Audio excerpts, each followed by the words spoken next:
উনি আমার সঙ্গে যখন প্রচারে বেরিয়েছে গ্রামের মহিলারা কিন্তু খুব ভীষণ রিয়াক্ট করছেন। আমি ওনাকে আগেই বলে দিয়েছিলাম গ্রামে এসো না। আর শুধু আমার সঙ্গে প্রচারের সময় কেন থাকছে? একটা এমএলএ তো অন্য দিনগুলো তো প্রচার করবে, সে তো কিছু করছে না। আমাকে নির্বাচন করতে হচ্ছে, মানুষের মন যা আছে আমাকে তো বুঝতে হবে। আমি তো কোনো ব্যক্তি বিশেষের জন্য নই, আমি সমষ্টিগত মানুষের জন্য। ইলেকশন করতে হবে, আমার ইলেকশনটা দরকার। আগে থেকে গ্রামের দিকে এসো,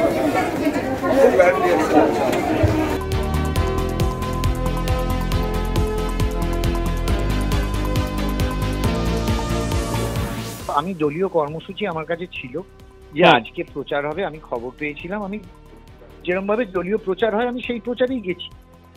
কেননা স্বাভাবিকভাবেই লোকসভা ইলেকশনের প্রচারে তো আমি আমার লোকসভার প্রার্থী কল্যাণ বন্দ্যোপাধ্যায়ের প্রচারে তো যাবই, আগেও গেছি। উত্তরপাড়া, কোন্নগর, মাখলা, রঘুনাথপুর গেছি। তো সেইভাবে আজকেও গেছিলাম। তো আমি জানি না, আমি যখন উঠলাম উনি বললেন তুমি আজকে এই গ্রামের মধ্যে যেও না, গ্রামের প্রচারে তুমি যেও না, গ্রামের লোকরা তোমায় দেখলে রিয়াক্ট করছে, তুমি যেও না, সরি টু সে, তুমি প্লিজ যেও, আমাকে ভোটটা করতে দাও। আমি এটা বলেছেন। আমি বলছি ঠিক আছে, কেননা দেখো ওনার ভোট প্রচারের কি স্ট্র্যাটেজি জানি না, আমি আমার দলীয় কর্মসূচি অনুযায়ী আমি গেছিলাম প্রচারে। উনি যেটা বক্তব্যে দিয়েছেন যে গ্রামের মহিলারা রিয়াক্ট করছে আর উনি শুধু আমার প্রচারেই থাকছে কেন, আমার সাথেই থাকছে কেন, উনি তো একাও প্রচার করতে পারে, সেটা তো কই করছে না। না, একই কথাবার্তা। আমি দেওয়াল লিখনে ছিলাম, তার ভিডিও আমার ফেসবুক পেজে রয়েছে, সব জায়গায় ছিলাম। এবার প্রার্থীর সঙ্গেই প্রচার করব না, এটা আবার কি কথা? আমাকে তো যেরকম কর্মসূচি দেওয়া হয়েছে সেই অনুযায়ী প্রচার করছি। কর্মসূচি আমায় যদি না জানান আমি কি করবো, কিন্তু আমি তো সেই অনুযায়ী তার সঙ্গেই প্রচার করছি। একটা জায়গায় যে ছিলাম না তা তো নয়। এতে দলেরও বেশ কিছু নেতৃত্ব জানাচ্ছে যে এটা হয়তো দলের অন্দরে বললেই ভালো হতো, একজন বিধায়কের এইভাবে অসম্মান করা উচিত। দেখুন, সেটা আমাকে নয়, সেটা আমার মনে হয় ওনাকে জিজ্ঞেস করুন। কেননা দেখুন, আমাকে মহিলারা কোথাও কোনো জায়গায় বিক্ষোভ দেখাননি। আমি উত্তরপাড়ার প্রচারে গেছি, আমি কোন্নগরের প্রচারে গেছি, মাখলায় গেছি, রঘুনাথপুরে গেছি, কিন্তু কোথাও আমার মহিলারা কোথাও এখন আমি জানি না ওনাকে হয়তো কেউ কিছু বলেছেন কিনা বা উনি আলাদা করে শুনেছেন কিনা, কিন্তু আমার আমার সম্মুখে এগুলো হয়নি। আমি আমার দলীয় কর্মসূচি অনুযায়ী আমি প্রচারে গেছিলাম। উনি বলেছেন যে এখানে তুমি এই গ্রামে তুমি যেও না, প্রচারে যেও না, এটা নাকি একটা লোকেরা রিঅ্যাক্ট করবে, তুমি যেও না। বিধায়ক হিসেবে দলের অত কর্মীর সামনে এরকম ভাবে একটা কথাবার্তা, এটা কি একটা অসম্মানজনক হলো না বিধায়ক হিসেবে? সেটা আমায় কেন বলছেন? আমি তো করিনি ব্যবহার। তিনি বলেছেন, তিনি তার স্ট্র্যাটেজি অনুযায়ী। আমি আমার দলীয় কর্মসূচিতে গেছিলাম, উনি চাননি আমি যাই, আমি চলে এসেছি। দল এইরকম কাজকে কখনো সমর্থন করে না বা করবেও না। নিচুতলা কর্মীদের মন বা যেটা উৎসাহ, এইসব কারণের জন্যই অনেক কিন্তু নিচুতলাতে চলে এসেছে।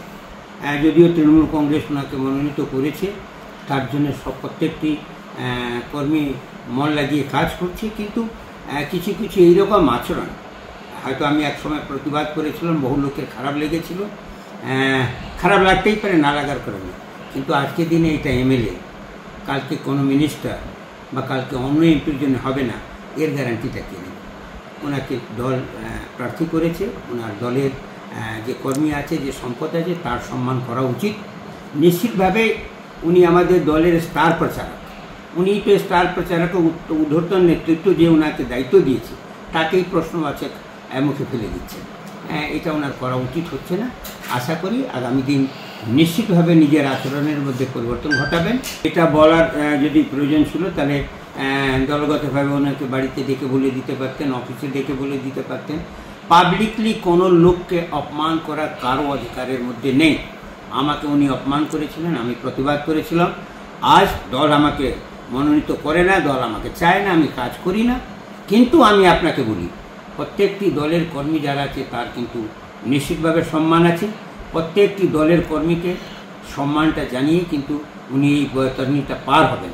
উনি যদি এইভাবে ব্যবহার করেন তার প্রতিফলন কিন্তু কি হবে এটা আমি জানি না, কিন্তু তৃণমূল কংগ্রেসের ক্ষতি হবে এটা আমি বুঝতে পারছি। এটা বারংবার আমরা দেখতে পাচ্ছি যে উনি তৃণমূল কার্যকর্তাদের সাথে কি ব্যবহার করছেন।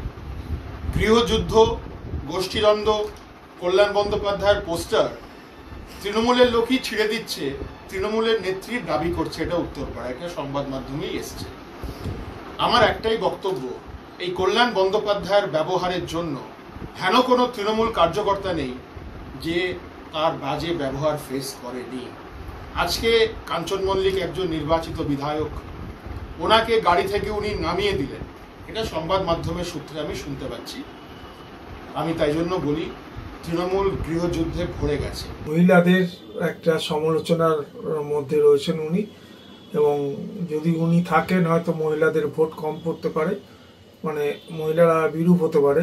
সেই জন্যই কল্যাণ বন্দ্যোপাধ্যায় চেয়েছেন যে ওনার প্রচারে যাতে না থাকেন উনি। মাননীয় সাংসদ, উনি সাংসদ ছিলেন এবং উনি এখনকার প্রার্থী, সুতরাং উনি যেটা করেছেন তার উপর আমি কথা বলতে পারি না।